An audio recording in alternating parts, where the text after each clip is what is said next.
uma eventual remessa do julgamento ao plenário do Supremo Tribunal Federal é pouco provável.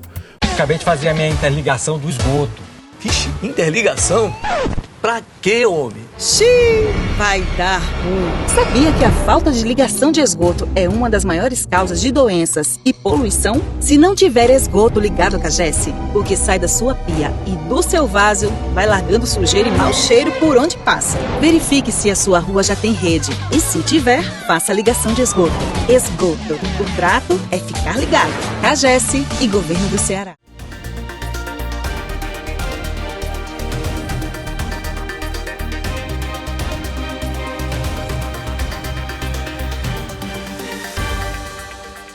A história político-democrática do Brasil mudou a partir da última semana. O Supremo Tribunal Federal decidiu pela condenação do ex-presidente Jair Messias Bolsonaro e mais 7 réus. Eles foram condenados pelos crimes de organização criminosa, tentativa de abolição violenta do Estado Democrático de Direito, golpe de Estado, dano qualificado pela violência e grave ameaça contra o patrimônio da União e deterioração dos prédios públicos tombados. O último a votar foi o ministro Cristiano Zanin, mas a condenação foi consolidada com o voto da ministra Carmen Lúcia, ironia do destino, uma mulher. A mesma que foi agredida pelo então presidente, ontem condenado. A terceira a se posicionar na primeira turma do Supremo Tribunal Federal, formando maioria pela condenação do ex-presidente Jair Bolsonaro, do PL. Foram 4 votos pela condenação e 1 pela absolvição. Ao justificar o voto pela condenação de Bolsonaro, Carmen Lúcia nomeou o ex-presidente de chefe da organização criminosa. Segundo o ministro Alexandre de Moraes, essa organização criminosa queria calar o judiciário, o Estado Democrático de Direito e se perpetuar no poder. Os votos pela condenação foram dados pelos ministros Cristiano Zanin, Carmen Lúcia, Flávio Dino e Alexandre de Moraes, relator do caso. Luiz Fux defendeu a absolvição e sustentou a tese de que o Supremo Tribunal Federal seria, pasmem, incompetente para julgar este caso.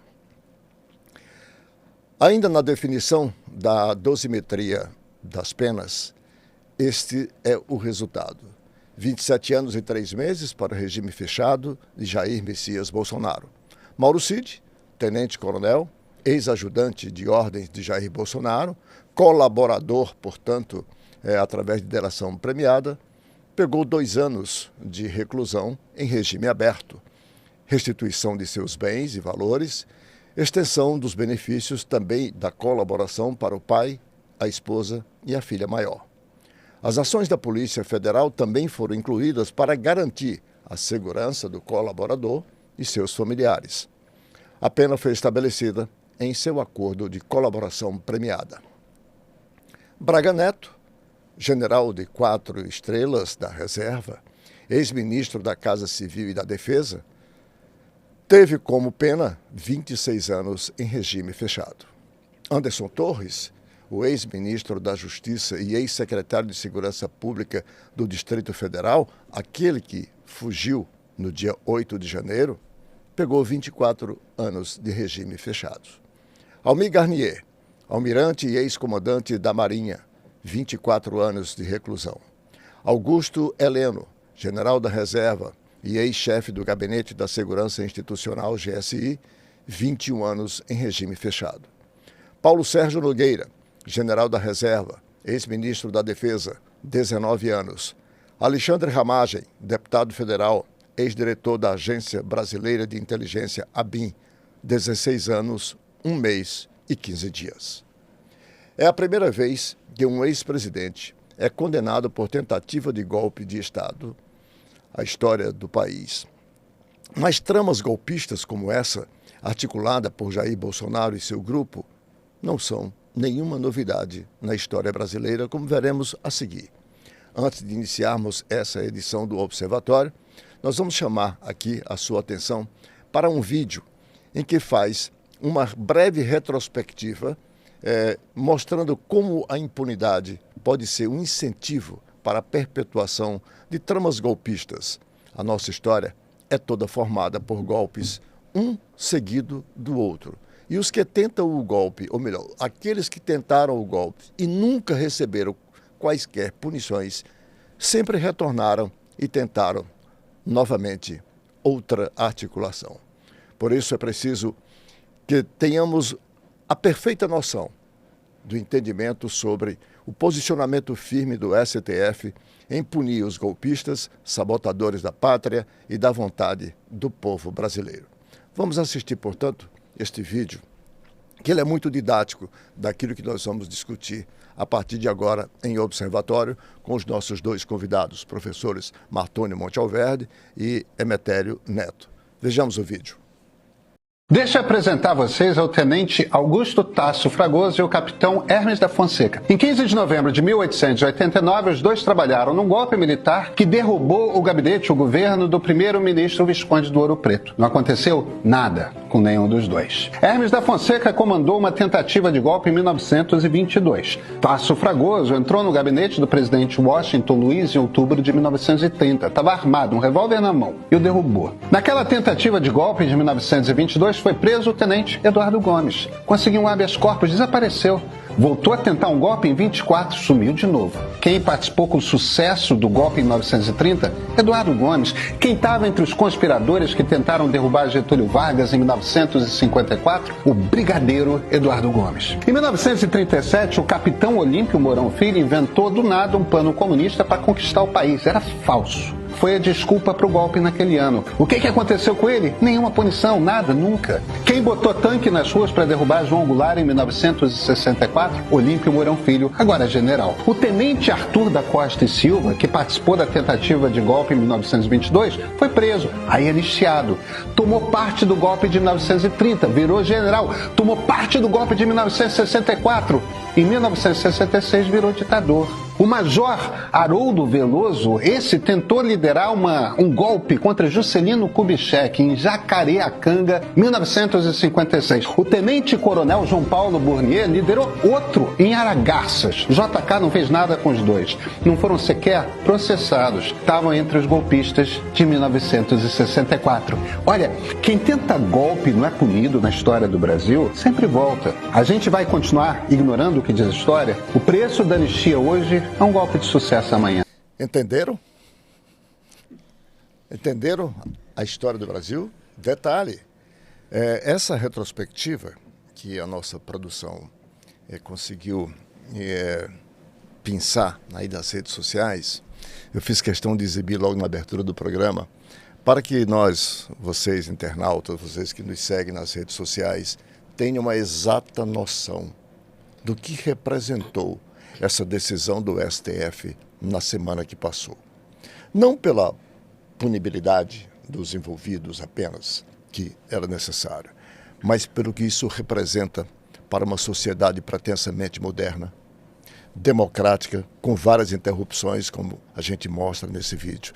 E detalhe, se retroagirmos ao Império, lá também houve tentativas de golpes. Aqui nós estamos falando só do período republicano, mas no Império, aqueles que se dão o trabalho de estudar como nós fazemos, vão encontrar. Veja a tradição desse Brasil. Por isso é importante, daqui acho que um mês, 25 dias, nós completaremos 40 anos de democracia, se eu não me engano. Daí a importância de que esses fatos tenham ocorrido exatamente nesse período. Professor Martônio Montealverde, muito obrigado. Professor Emetério, a mesma coisa. Agradeço imensamente pelas participações, em colaborar conosco. Eu não vou fazer nenhuma pergunta para os senhores, porque depois do que assistimos aqui, vamos falar um pouco sobre o significado, né, desse momento histórico que estamos vivendo. E isso é certamente mais de 70% da população brasileira aplaude essa decisão. Muito obrigado, Arnaldo, pelo convite para estar aqui. Cumprimento meu colega, professor Emetério, a todos os telespectadores do Observatório. Muito obrigado.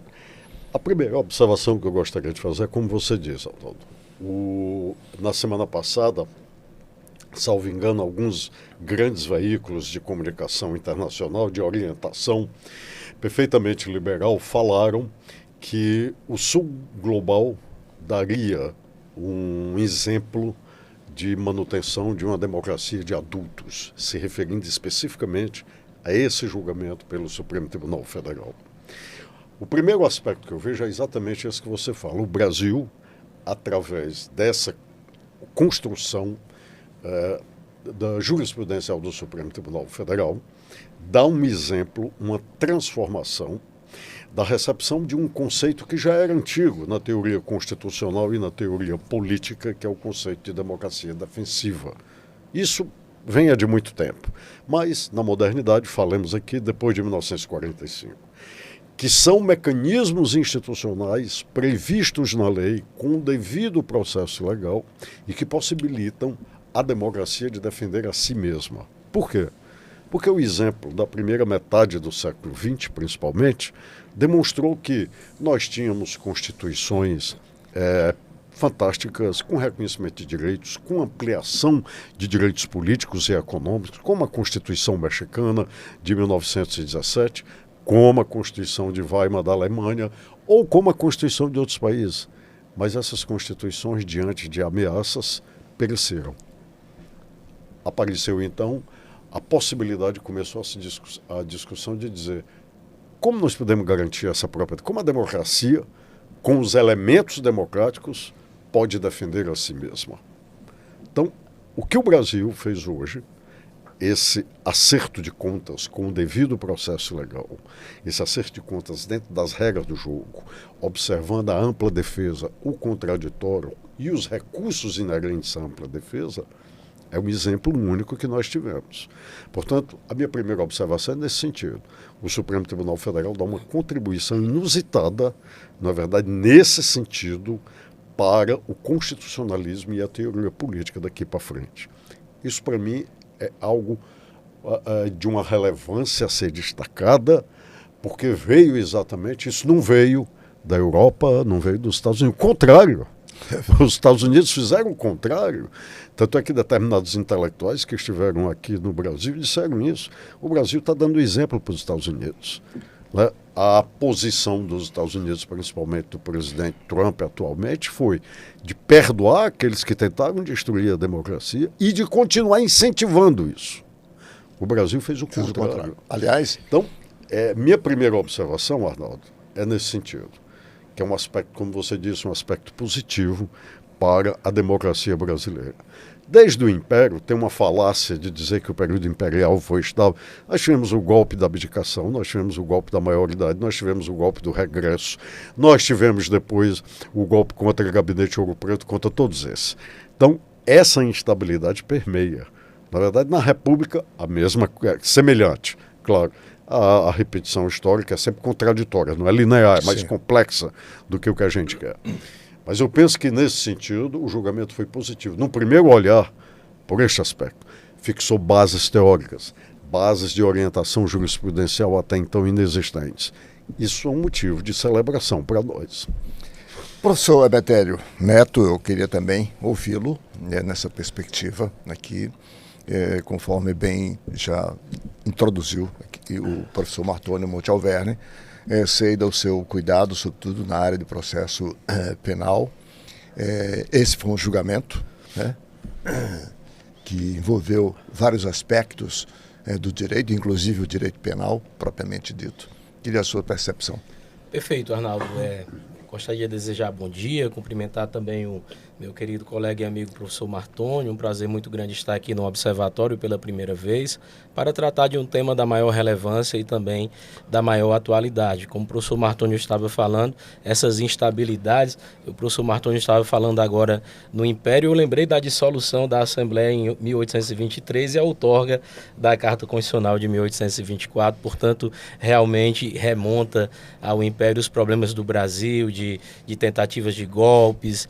E se nós rememorarmos o que nós vivenciamos no governo anterior, desde a sua posse, e é interessante que na denúncia da Procuradoria-Geral da República, o procurador coloca que os fatos eles remontavam a maio, junho de 2021. Portanto, todos aquele conjunto, né, de fatos, de ataques, enfim, de crimes contra a ordem democrática que culminaram com o 8 de janeiro de 2023 realmente chama bastante a atenção, e eu não tenho dúvidas que essa decisão do Supremo, apesar de algumas críticas que possamos fazer do ponto de vista procedimental, do ponto de vista de competência, alguns advogados que alegaram cerceamento de defesa, algumas questões do ponto de vista técnico-processual, elas podem até ser colocadas, mas do ponto de vista do mérito em si, do conjunto de provas que todos aqueles ministros que votaram pela condenação que eles apresentaram, vamos colocar assim, um conjunto muito grande de provas no sentido da condenação, nós entendemos que realmente essa decisão da primeira turma do Supremo foi uma decisão bastante importante, e ela coloca, vamos colocar assim, o Supremo Tribunal Federal como verdadeiramente um guardião da democracia. Se isso não é ameaça, grave ameaça, não acontece. Temos um ministro dentro do Supremo que ousa continuar fazendo aquilo que nós não admitimos.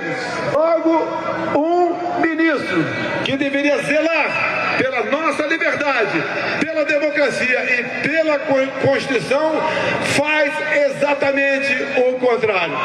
Esse ministro se enquadra ou ele pede para sair. Não se pode admitir que uma pessoa apenas, um homem apenas, turve a nossa democracia e ameace a nossa liberdade. Dizer a esse ministro que ele tem tempo ainda para se redimir, tem tempo ainda de arquivar seus inquéritos. Arquivar os inquéritos. Ou melhor, acabou o tempo dele. Sai, Alexandre de Moraes! Deixa de ser canalha!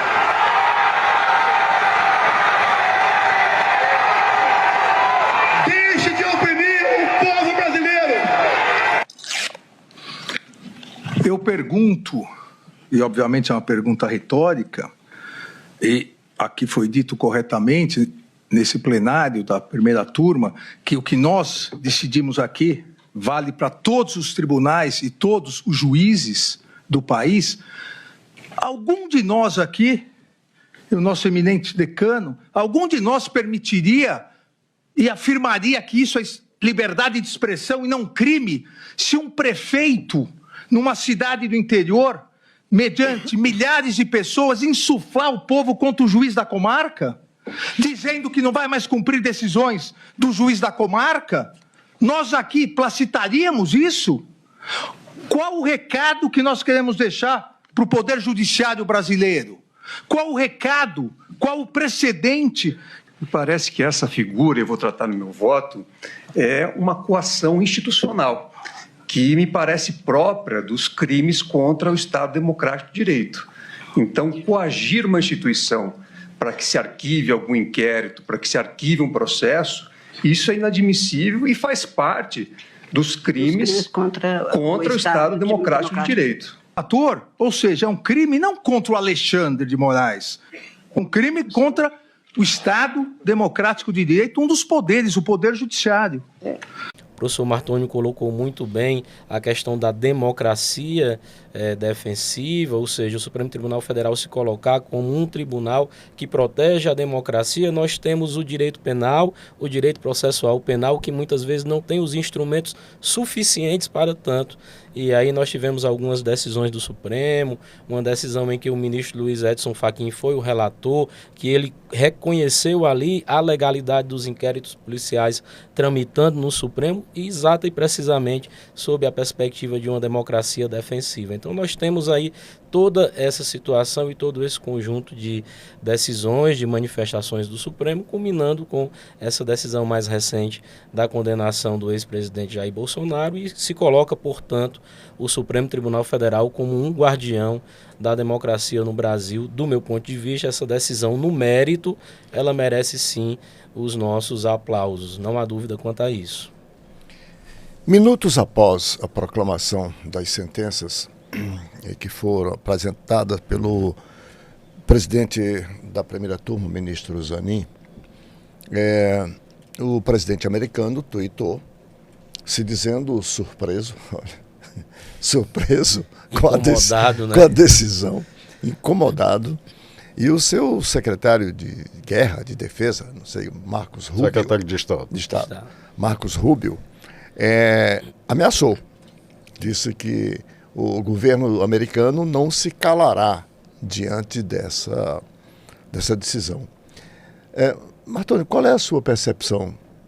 Como é que a gente pode entender, vencido o primeiro quartel do século XXI, que um presidente dos Estados Unidos, uma das democracias mais, digamos, aplaudidas no mundo até então, pode ter uma atitude como essa ante um país soberano, democrático, ressaltando que, diferentemente do que aconteceu lá, onde o atual presidente, foi inclusive condenado, mas não cumpriu nenhuma pena, porque não lhe foi atribuída qualquer pena. Aliás, é uma condenação esdrúxula que eu vou precisar estudar muito aqui para poder entender.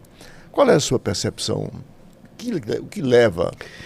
A minha primeira percepção, Arnaldo, eu nunca pensei que a democracia, o modelo liberal de democracia dos Estados Unidos fosse um exemplo a ser seguido. É um modelo liberal de democracia do final do século XVIII. O nosso é mais moderno do que o deles. O fato de, e isso tem sido, às vezes, para minha surpresa, eu vejo intelectuais, mas vejo também nos veículos de grande imprensa, todo mundo elogiando o federalismo americano, especialmente no que diz respeito às eleições, a competência estadual, a ausência de uma autoridade nacional eleitoral. Isso tem uma explicação. Pode até ser pela questão do federalismo americano, das suas origens, etc. Mas hoje em dia, isso é para salvaguardar determinados interesses de oligarquias estaduais de voto. É por isso que em alguns estados o voto é impresso, no outro não é. É por isso que em alguns estados você pode postar o voto no correio até hora tal, no outro estado, dependendo do interesse, se é partido republicano ou uma liderança oligarca estadual, o voto é desse jeito, é daquela hora, ou seja, isso atende. Evidentemente que aqueles estados que são os estados tradicionalmente mais abertos, mais plurais, Califórnia, Nova York, Massachusetts, ou seja, e outros estados, a coisa é um pouco diferente. Mas no meio oeste, e principalmente no sul dos Estados Unidos, é um problema de comprometimento grave da ordem democrática. Não surpreende, portanto, e a eleição nos Estados Unidos é indireta, como todos nós sabemos. Tá? Claro, nesse sentido, né, um comprometimento grave de princípios elementares de escolhas diretas, né, com voto igual para todos, que são os preceitos iluministas desde a Revolução Francesa. Mas o que eu acredito é que, primeiro, isso mostra o desprezo dos Estados Unidos pela regulamentação e pelo respeito da autodeterminação dos povos. Estados Unidos e Brasil são signatários, né, de primeira hora da Carta Fundadora das Nações Unidas, de 1948, e um dos princípios das Nações Unidas é exatamente a autodeterminação dos povos e respeito, na verdade, às instituições do país. Isso, portanto, é algo vil da parte do governo americano, que só se explica pela posição inacreditável e pela posição de parcialidade de alianças de interesses entre Donald Trump e Jair Bolsonaro. Portanto, isso é uma violação completa de preceitos internacionais no primeiro momento. E num segundo momento, claro, eu acho que o Itamaraty ontem mesmo respondeu, e respondeu muito bem, né, disse: eu tenho um sistema judicial independente, diferente do seu governo. Portanto, isso é inaceitável. essa atitude desde o começo, né, um país estabelecer retaliações contra. Você imagina, por exemplo, algum país do mundo, alguma liderança do mundo, algum presidente do mundo se manifestando, por exemplo, como você mesmo disse, durante os processos contra Donald Trump? Ou seja, alguém se manifestou? Não, todo mundo ficou esperando o resultado daquilo que se tinha da própria justiça americana.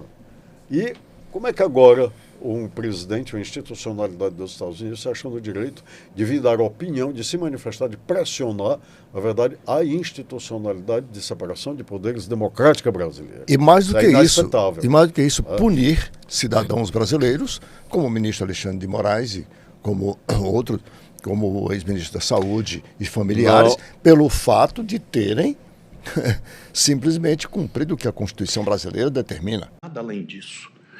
E nós não podemos, aí sim, seria indesejável que alguém se intimidasse por ameaças ou sanções. Quem chega no Supremo, e eu me espanto com alguém imaginar que alguém chega ao Supremo e vai se intimidar com tweet. Será que as pessoas acreditam que um tweet de uma autoridade, de um governo estrangeiro, vai mudar um julgamento no Supremo? Será que alguém imagina que um cartão de crédito ou Mickey vão mudar o julgamento no Supremo? Pateta. O Pateta, ele aparece com mais frequência, né, nesses eventos todos. Então, nós estamos aqui, e é isso que o presidente conclui dizendo, fazendo o que nos cabe, cumprindo o nosso dever. Isso não é ativismo judicial, isso não é tirania, não é ditadura. Pelo contrário, é a afirmação da democracia que o Brasil construiu sob o pálio da Constituição de 88. É como o voto, senhor presidente. Acompanhando o relator com afastando as preliminares para facilitar a vida da secretária da sessão. Afastando as preliminares, acompanhando o relator quanto ao juízo condenatório que fez, com a ressalva de participação de menor importância para os réus Alexandre Ramagem, Augusto Heleno e Paulo Sérgio. Muito obrigado. Tem outras autoridades judiciais que foram punidas, e lembre-se, por exemplo, as autoridades que estão no Tribunal Penal Internacional, da Corte Internacional de Justiça, que expediram mandado de segurança contra Netanyahu e as lideranças de Israel, ou a própria relatora, Francesca Albanese, né, das Nações Unidas, que fez o relatório sobre o genocídio em Israel. Então, essas pessoas também foram punidas, sancionadas, na verdade, com essas mesmas restrições. Então, isso é de se lamentar, na verdade, que o país econômico e militarmente mais poderoso do mundo utiliza essa unilateralidade das suas atribuições para chantagear governos e autoridades de outros países. Uma clara e inequívoca violação à própria soberania, né? Sem dúvida, sem dúvida. Antes de vir para a gravação, eu tive o cuidado de compilar o que a mídia internacional, especificamente a mídia americana, está hoje a publicar em relação a essa decisão no Brasil. E não me surpreende que uma mídia minimamente comprometida e com uma concepção correta do que seja democracia e autonomia e autodeterminação dos povos poderia ser. Há quem afirme, na mídia americana, e não só em um jornal, mas em outros, também como os comentaristas das redes de televisão, de que essa intromissão do Trump em relação ao que está ocorrendo no Brasil nada mais é do que ele temendo que muito proximamente, dado a extensão dos processos a que ele responde e dado aos crimes que ele tem cometido no atual governo, somando-se ao passado, a Corte americana, por pressão da própria sociedade americana, mude o seu posicionamento até então, consoante com o que o presidente está pensando. A mídia americana está dizendo isso hoje, que ele está temendo. Professor Emetério, qual é a sua percepção? Arnaldo, bem interessante que ontem, quando terminou o julgamento e a condenação do ex-presidente Jair Bolsonaro a 27 anos de prisão, O Donald Trump, ele deu uma entrevista e ele disse: tentaram fazer isso comigo aqui nos Estados Unidos, mas não conseguiram, né? Então percebe-se que meio que ele se coloca no lugar do ex-presidente Jair Bolsonaro. O que aconteceu no 8 de janeiro de 2023 no Brasil foi nada mais, nada menos do que uma reprodução do que aconteceu no Capitólio, ainda mais grave. Porque lá, salvo engano, 2021, no 6 de janeiro de 2021, nos Estados Unidos, foi uma invasão ao Capitólio. No caso do Brasil, foi uma invasão aos três poderes, às sedes dos três poderes. Então, não há dúvidas que há todo... E o Brasil, ele tem sido elogiado no plano internacional, países democráticos da Europa, assim como nos Estados Unidos, por professores de universidades de grande respeito, 2 professores lá de Harvard, que escreveram um livro interessante, Como as Democracias Morrem. Eles estiveram no Brasil e em suas entrevistas eles falam que realmente o Brasil é um exemplo de democracia. O que o Supremo Tribunal Federal vem fazendo com essas punições demonstra a força democrática do Brasil, que não está acontecendo nos Estados Unidos. Eu concordo plenamente com o professor Martônio. Os Estados Unidos são considerados um país de exemplo democrático, mas que democracia é essa, né? O que é democracia? Como dizer que os Estados Unidos é um país democrático se nós temos percebido todas essas questões, as influências, as intervenções do governo Trump no Poder Judiciário mais recentemente e tantas questões que se colocam. Então, realmente, eu penso que é isso. Toda essa pressão que estão fazendo sobre o Brasil, nada mais, nada menos do que uma tentativa de evitar que o que está acontecendo aqui venha a acontecer em outros países e também nos Estados Unidos, com a punição dessas pessoas que atentam contra a ordem democrática e que não respeitam a separação de poderes e a autoridade do Poder Judiciário. Professor Martônio, é nítida uma escalada de direita hoje no mundo, né? Nós estamos falando aqui dos Estados Unidos porque ousou interferir aqui na soberania nacional, mas isso ocorre. Outros Trumps estão à frente de governos importantes na Europa, por exemplo, assim como no Oriente Médio, com a figura de Netanyahu, só para exemplificar. O que ocorreu no Brasil? Esse corte, digamos, temporal, que é feito na história da democracia brasileira, pode ter alguma repercussão, alguma influência na contenção dessa escalada da direita hoje no mundo? Eu acho que pode, Arnaldo. Como eu lhe disse, o Brasil transformou, com esse julgamento, o que nós chamamos de uma atualização do conceito de democracia defensiva. Determinados países não conseguiram punir, na verdade não conseguiram fazer aquilo que se chama do trabalhar do passado com os seus passados recentes. O Brasil conseguiu agora. Finalmente, nós estamos nessa tentativa praticamente desde a redemocratização. Nos desde reconciliamos... 1979, com a tentativa do julgamento da lei da anistia, né, que finalmente foi julgada em 2010.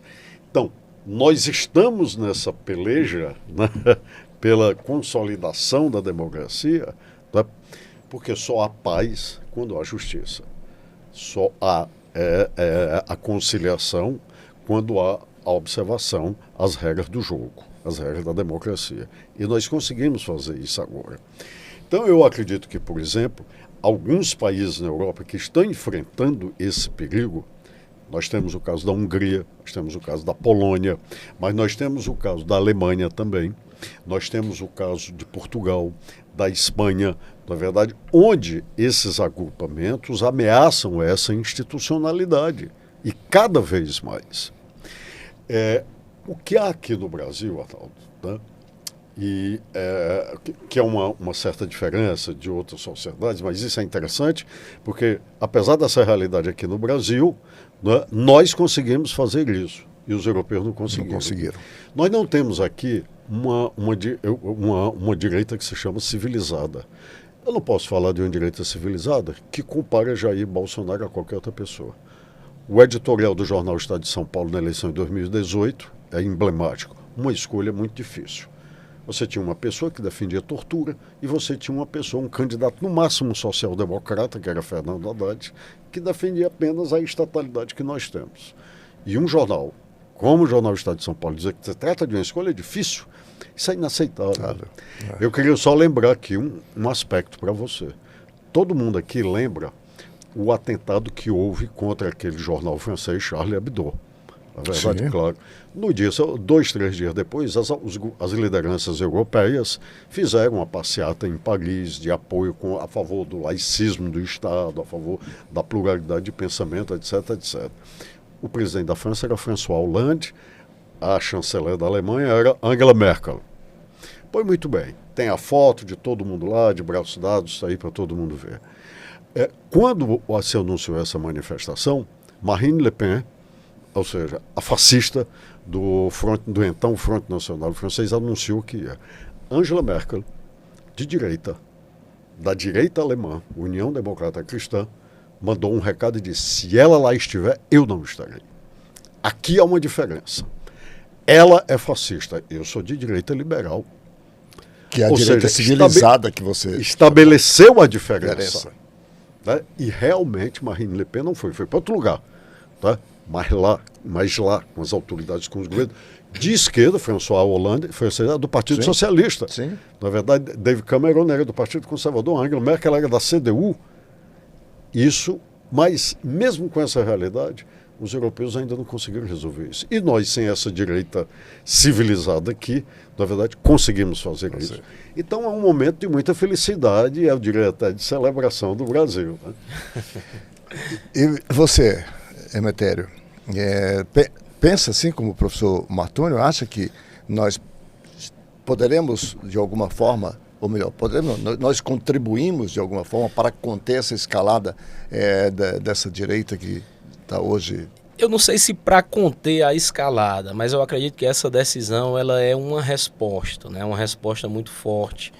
Teve o voto do ministro Luiz Fux, que foi um voto problemático. Vamos já falar no segundo bloco sobre esse voto. Que atiçou um pouco essa direita mais extremista, mas eu acho que o julgamento, da forma como foi feito, 4-1, votos condenatórios muito contundentes, eu acho que tem uma força muito grande e bastante importante nessa perspectiva. Enquanto nós estamos falando aqui, a produção selecionou vários trechos em vídeo, tanto dos votos dos ministros, especialmente, que vão ser ilustrando na edição o que nós estamos conversando aqui. Eu, de propósito, centrei esse primeiro bloco nessa discussão sobre a tese em si, né, sobre o resultado dessa votação, sobre as penas, enfim, as punições todas, para deixar agora para o segundo bloco a gente falar um pouco sobre a posição do ministro Fux, sem querer emitir nenhum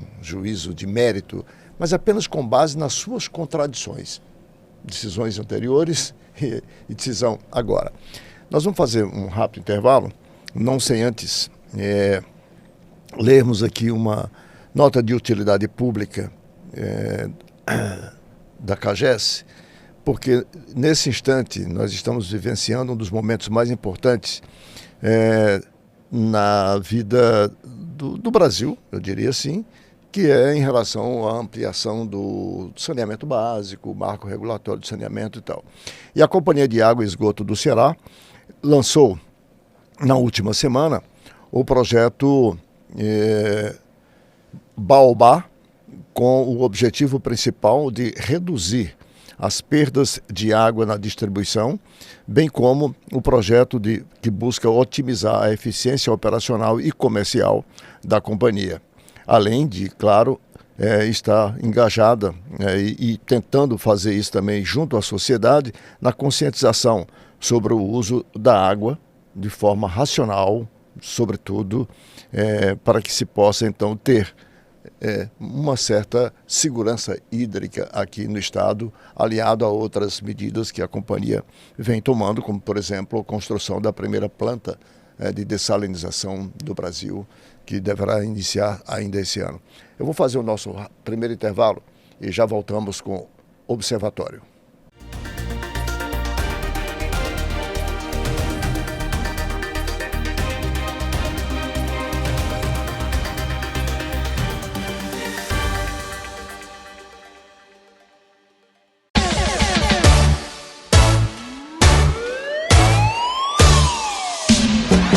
Xiii, vai dar ruim. Jogar óleo ou resto de comida no ralo só vai dar dor de cabeça. Jogar óleo na pia entope o seu encanamento, causando extravasamento de esgoto. Faça o descarte de óleo corretamente. Esgoto. O trato é ficar ligado. CAGES e Governo do Ceará.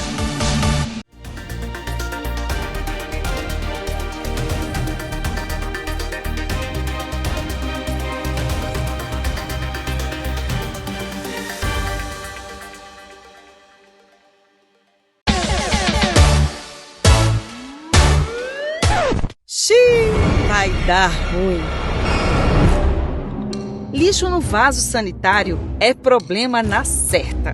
Jogar lixo no vaso entope as tubulações e ocasiona o extravasamento do esgoto. Lixo que vai certo, não volta. Esgoto. O trato é ficar ligado. CAGES e Governo do Ceará.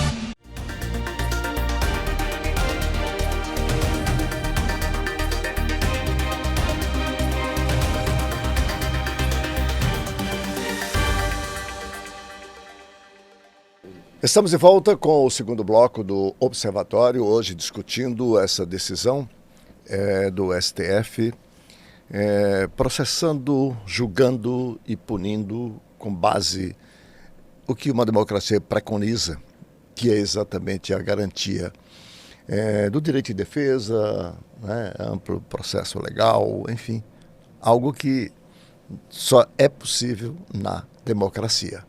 Inclusive dizer o que se disse contra os ministros, contra os juízes, julgadores, sem que isso tivesse tido qualquer interferência nessa decisão. Mas tem uma discussão hoje muito verticalizada, não só no Brasil, mas principalmente no Brasil. Mas o mundo também olha nesse instante para um voto dissonante do ministro Luiz Fux. Não pelo simples fato de divergir do dissenso. Porque numa democracia isso é fundamental. Eu, inclusive, quando olho, embora surpreso, quando olho para o voto do ministro Fux, e é bom lembrar aqui o nosso internauta, porque da surpresa, esse ministro foi o mesmo que negou. Ele tem um perfil chamado de punitivista. Ele negou simplesmente um habeas corpus para um cidadão que furtou 4 desodorantes aí em uma loja, em um supermercado. Ele simplesmente disse não, ele tem que ficar preso por conta disso. Entretanto, ele não fez exceção ao absolver todos os acusados dessa trama golpista, como ficou assim convencionado. E foi isso que surpreendeu não só os seus pares, mas a sociedade brasileira como um todo e parte da sociedade internacional, cuja repercussão está hoje nas mídias, na chamada mídia grande, a mídia convencional e também nas redes sociais. Tal. Professor Emetério Neto, eu gostaria de começar esse bloco pedindo a sua interpretação para essa posição do ministro Fux, com base nas suas próprias contradições, como eu disse. É o mesmo ministro que, por exemplo, votou para condenar todos os que invadiram o Congresso Nacional, o Palácio do Planalto e o STF. É o mesmo. Mas para os mentores de tudo isso, não. Eles não, esses aqui não têm culpa nenhuma. Perfeito, Arnaldo. Realmente o voto do ministro Luiz Fux, antes dele proferir o seu voto, já se imaginava que seria um voto favorável à absolvição da maioria dos réus, dentre eles o ex-presidente Jair Bolsonaro. Essa já era mais ou menos a ideia, a expectativa, tanto que ele pediu um dia só para ele proferir o voto dele. O julgamento iria terminar, inclusive, na sexta-feira e ele pediu a quinta-feira para que o seu voto, pediu um dia a mais para proferir o seu voto. Um voto longo de 429 páginas que ele leu inteiramente no dia lá. Durou apenas 13 horas. 13 horas de leitura de um voto, algo surpreendente, algo nunca visto antes no âmbito do Supremo Tribunal Federal. Então, do ponto de vista, ele analisa as preliminares, ele aceita a preliminar, por exemplo, de cerceamento de defesa.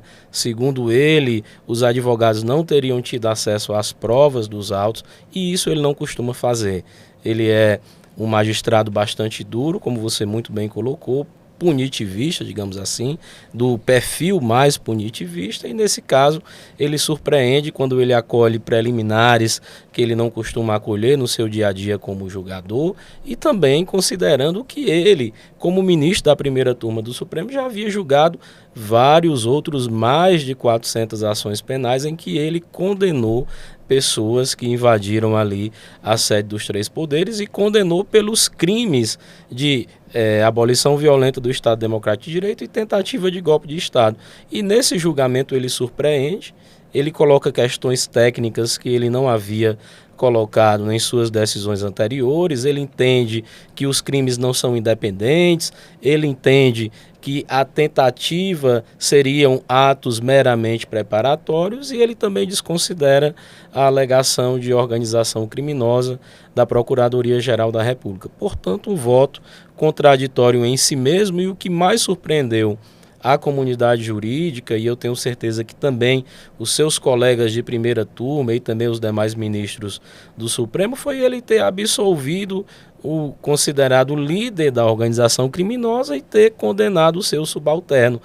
Como é que você condena o ajudante de ordens, aquela pessoa que está a serviço de um líder, e você absolve o seu superior? Então, realmente um voto bastante estranho, contraditório, para não dizer até teratológico ou monstruoso. Mauro Cid, Vossa Excelência já votou? Já votei. Já votei. Absolvendo ou condenando? Porque... Condenando. Um crime, 2, 3... Um crime. Um crime. Obrigado. Então, é condenando Mauro Cid e absolvendo os outros. Só para eu entender. Não, ainda não acabou. Ah, tá. Obrigado. O voto do ministro Fux na ação penal contra os golpistas, um voto de 13, 14 horas, ele foi inspirado na metodologia dos mafiosos americanos, na metodologia dos advogados dos mafiosos americanos, que se preocupavam em separar a conduta de cada um dos seus criminosos, de cada um dos integrantes da máfia que faziam o serviço direto de violência, de assassinato e de morte, para que as condutas deles não integrassem o mesmo movimento, não integrassem o mesmo processo mafioso de dominação. Qual era o objetivo dessa metodologia? Era o seguinte: barrar as investigações neste extrato da comunidade mafiosa e, portanto, não permitir que a avaliação se desse de maneira integrada, os comportamentos conectados, para impedir que se chegasse ao núcleo dirigente, para impedir que se chegasse aos padrinhos, aos poderosos chefões. É claro que isso não tem nada a ver com o comportamento pessoal do ministro Fux, porque ele está no tribunal e ele pode expor como quiser. Mas nós temos a obrigação de advertir isso, porque é um método de bloqueio do sistema de justiça e é um método de proteção dos verdadeiros responsáveis pela direção da comunidade criminosa. Foi isso que aconteceu, por isso que ele teve que usar 14 horas, 13 horas, 15 horas para tentar fazer Bolsonaro escapar da justiça, do direito e da responsabilidade que o Supremo Tribunal Federal tem de proteger a Constituição. É claro que a divergência é importante. Em órgãos colegiados, Arnaldo, costuma-se haver a divergência, né?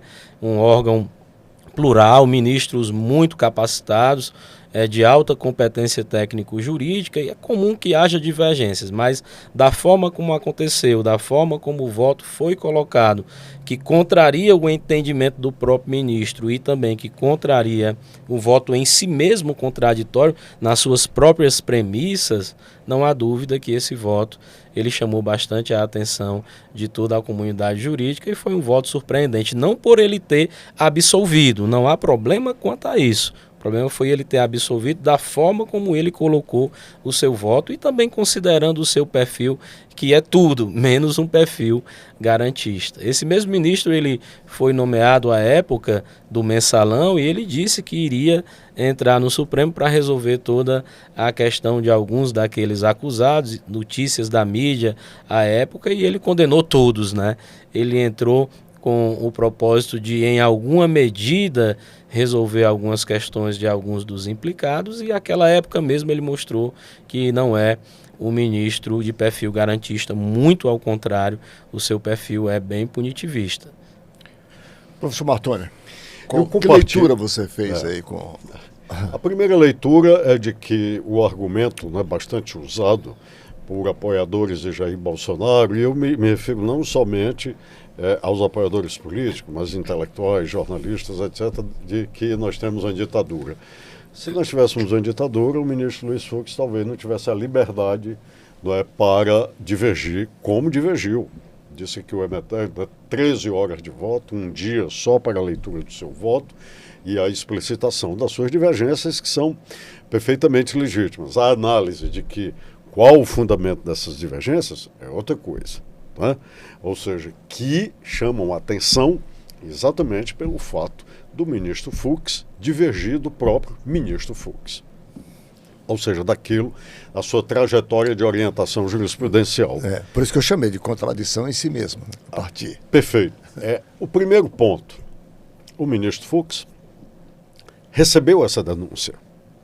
Se ele recebeu essa denúncia, quando ela foi protocolada no começo do ano, né, pela Procuradoria-Geral da República, ele não levantou nenhuma dessas preliminares que ele trouxe agora.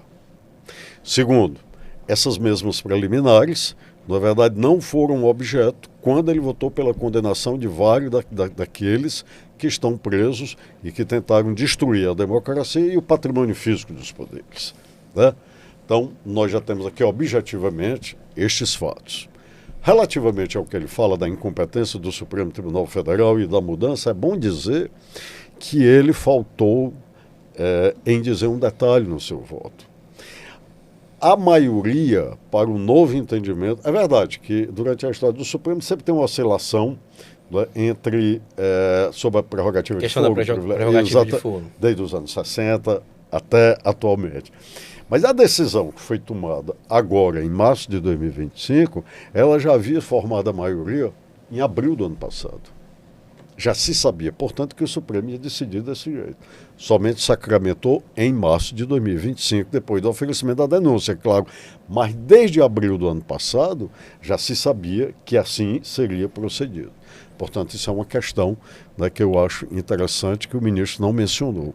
Outra coisa que ele não mencionou relativa ao cerceamento de defesa, ele disse lá reiteradas vezes, são 70 terabytes de arquivos. Só que 70 terabytes, talvez a metade disso seja da própria defesa. Ou seja, a defesa que juntou esses arquivos também. Portanto, a defesa já tinha conhecimento disso. Portanto, a defesa não ia perder tempo olhando o que ela própria tinha juntado. Se ela juntou, então ela ia ter que olhar aquilo que a acusação juntou, óbvio. Não é? Isso é importante de se dizer. E mais, a ministra Carmen Lúcia ressaltou isso. A legislação aprovada no governo Bolsonaro em 2021, ela foi assinada por Jair Bolsonaro, por Augusto Heleno, ou seja, que estavam... Quatro dos réus que lá estavam assinaram o envio do projeto de lei, portanto, tinham um amplo conhecimento do que estavam fazendo. E depois o presidente da República sancionou, né? E a lei, é claro, passou a ter vigência eficaz. Então, esses argumentos, né, do ministro Luiz Fux, com todo respeito, acho que não subsistem, né? E, claro, é muito difícil, né? É mesmo improvável.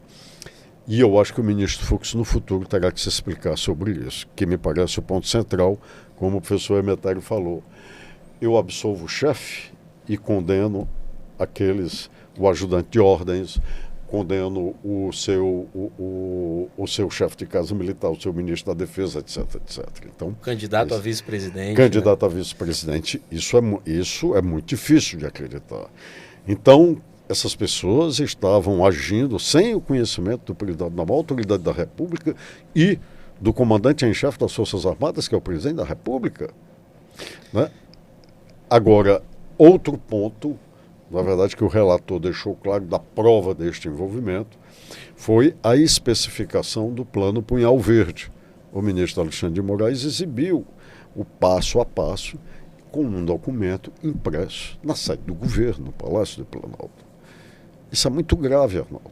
Então, para mim, fica difícil o convencimento, né, da procedência da divergência do voto do ministro Fux. Embora se deva respeitar, claro.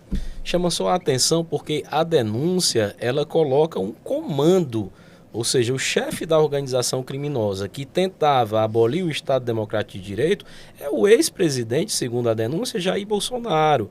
E ele tinha os seus subalternos. Então, com base nessa denúncia, é impossível você condenar um subalterno sem condenar o chefe. Portanto, o voto do ministro Luiz Fux, com todo o respeito, ele é contraditório nos seus próprios fundamentos. Porque se a base de uma condenação ou absolvição é a denúncia criminal, eu não posso fugir da denúncia. Então, para ser lógico e coerente, ele teria que, ou ele condenaria todos, ou ele absolveria todos, né? Ficou muito estranho essa condenação dele em relação aos dois personagens que seriam de uma hierarquia inferior à do líder da organização criminosa. A propósito, a produção me pensou aqui alguns trechos que a gente vai ilustrar, inclusive com imagens. Um deles foi a fala do ministro Dino.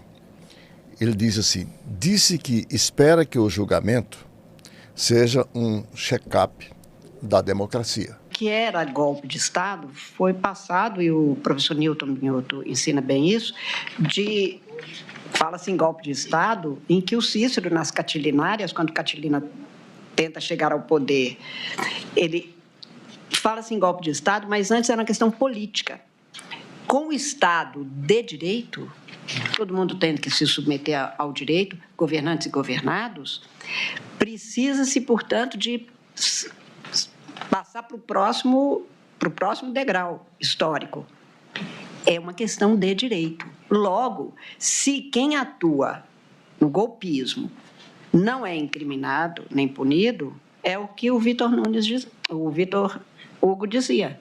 Então, isso vira um exemplo. Pode fazer, porque nada acontece. No máximo, você não chega ao poder ou não mantém o poder. E por isso é que ele fala na terceira fase do que é golpe de Estado, e é isso que foi tipificado com este nome, adotando-se essa expressão, é exatamente o descumprimento do direito dentro de um Estado de direito. Então, esta corrosão interna é um vírus mesmo. O corpo, a pessoa está ali, mas ela está com a doença gravíssima e vai morrer. Ele é insidioso, invisível, e, portanto, um dia você tem um dor no braço, outro dia não sei, mas é tudo, como disse o ministro Flávio, se eu for um especialista, ele vai dizer, não, isso aqui é um problema de alergia. Até uma hora que, não, isto tinha um núcleo doente que foi se espalhando e contaminando o corpo inteiro. Ora aparecia como alergia, ora aparecia como doença, mas você dizia sempre que não estava bem de saúde. A saúde política e jurídica no Estado Democrático de Direito exige o que vale para nós seres humanos. A pessoa inteligente cuida da saúde para não tratar da doença. É preciso que a gente cuide de cada coisa. Então, eu acho que é exatamente o que Vossa Excelência afirma e que o ministro Alexandre afirma como sendo esta corrosão interna. É uma contaminação de uma doença contrária ao direito. Esse julgamento, ministra Carmen, é um check-up da democracia. Eu espero que seja... Me apropriando da metáfora de Vossa Excelência. E eu espero que seja este julgamento um remédio para que não volte com frequência. A recidiva não é boa. Ou seja, o Brasil se reconcilia, né, com seu modelo democrático a partir daqui. Falou em nome do plano que era punhal verde e amarelo, que o professor Martoni acabou de citar, e fez uma ironia, dizendo que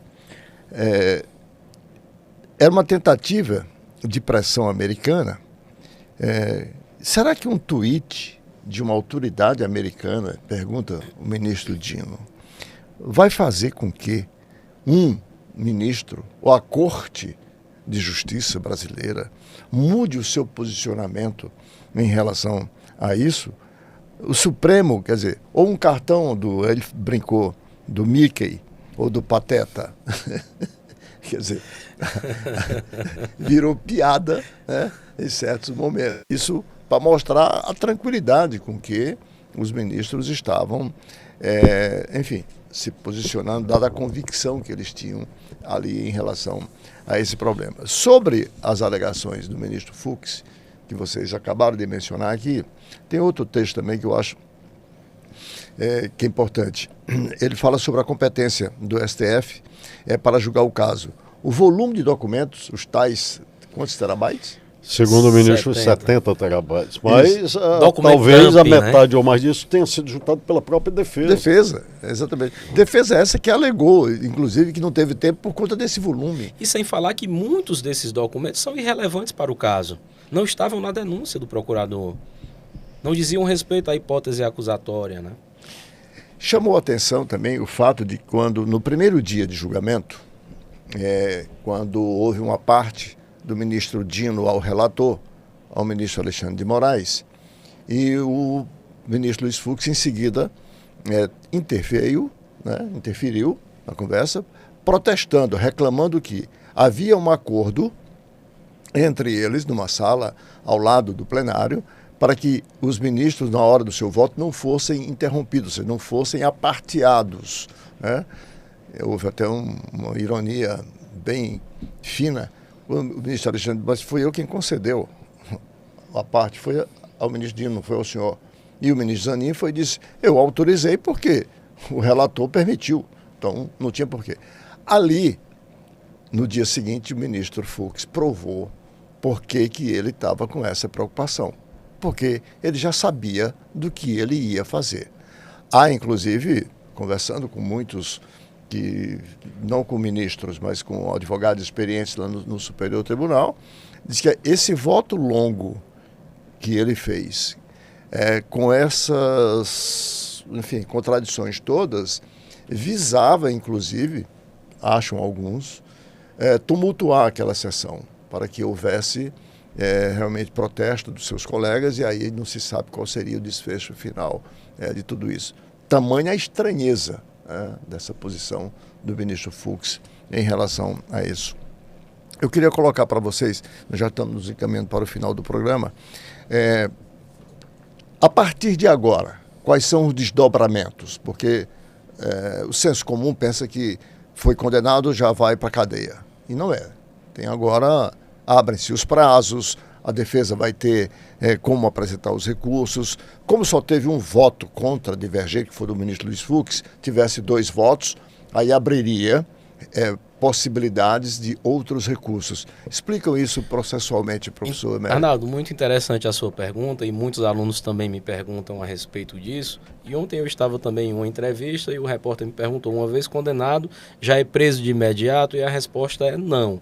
O ex-presidente Jair Bolsonaro, assim como todos os demais réus condenados, estão, exceto um, né, o Walter Souza Braga Neto, ele está preso em prisão preventiva, lá ele continuará. Mas quem está solto, e no caso do ex-presidente Jair Bolsonaro, ele está em prisão domiciliar, né? Ele ainda não está encarcerado. Mas todos os que estão soltos, eles não vão para a prisão ainda. Precisa-se do trânsito em julgado dessa decisão. O que é que vai acontecer? O Supremo Tribunal Federal, por sua primeira turma, vai lavrar, né, o acórdão e publicar esse acórdão condenatório. Depois que ele publicar, abre-se o prazo para um recurso chamado embargos de declaração. As defesas apresentam esses embargos de declaração, que podem ou não ter efeitos infringentes ou modificatórios da decisão. Pontualmente, uma ou outra questão pode ou não ser mudada. A primeira turma vai julgar novamente esse recurso e depois do julgamento desse recurso, pode ser que tenha um outro recurso chamado embargos infringentes que você colocou. A questão de caber ou não embargos infringentes, me parece que vai haver um debate quanto a isso. Por quê?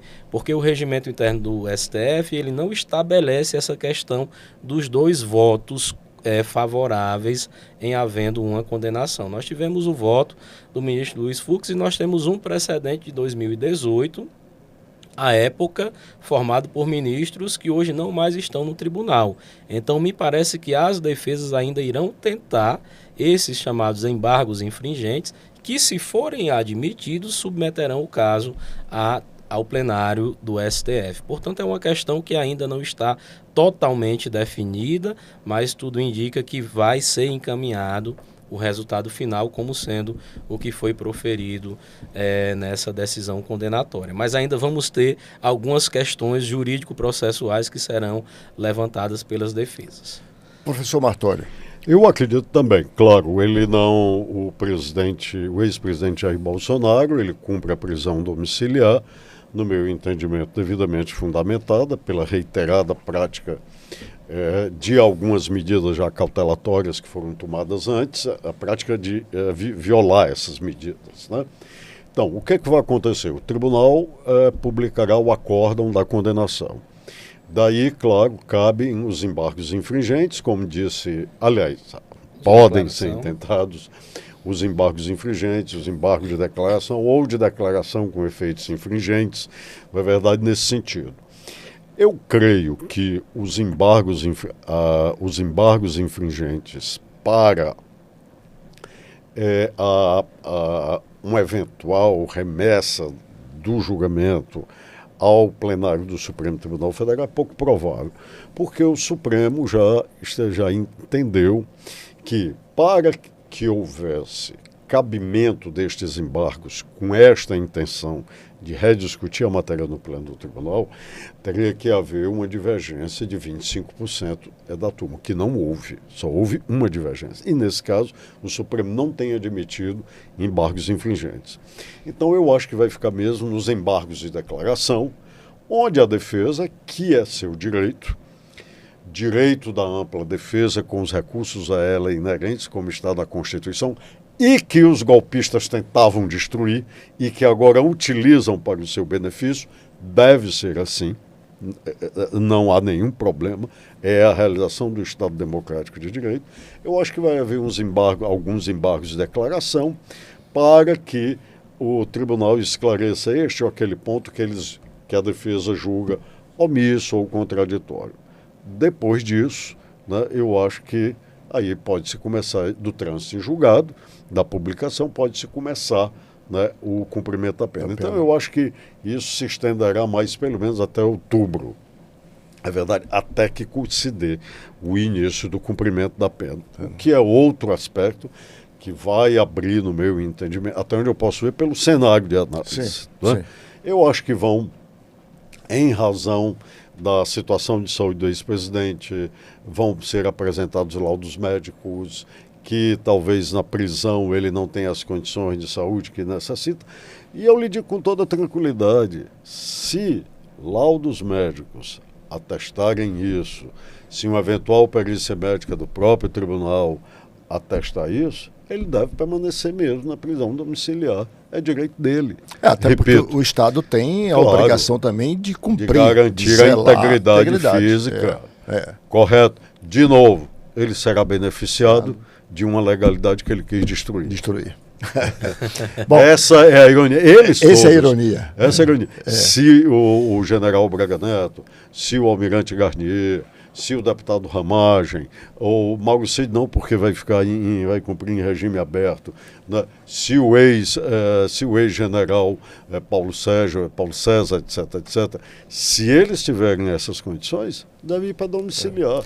Ou seja, eles estão vendo como é importante o Estado de Direito agora, que eles tentaram destruir. E o Supremo, que é a época da Lava Jato, eles desejavam que fosse punitivista, agora eles querem um Supremo garantista, né? Claro, bastante agora interessante. Tem que, eu acredito, se comprova tecnicamente, no caso por perícia médica, por alguns documentos, alguma coisa, é direito deles, deve ser garantido o direito desse direito. E deve cumprir a domiciliar, sem dúvida. Mais uma nota de utilidade pública, agora no final do programa, é que nesse processo de melhor atender a população no estado do Ceará, a CAGES inaugurou no último dia 4 o novo núcleo operacional de atendimento do município de Farias Brito, localizado na região do Cariri.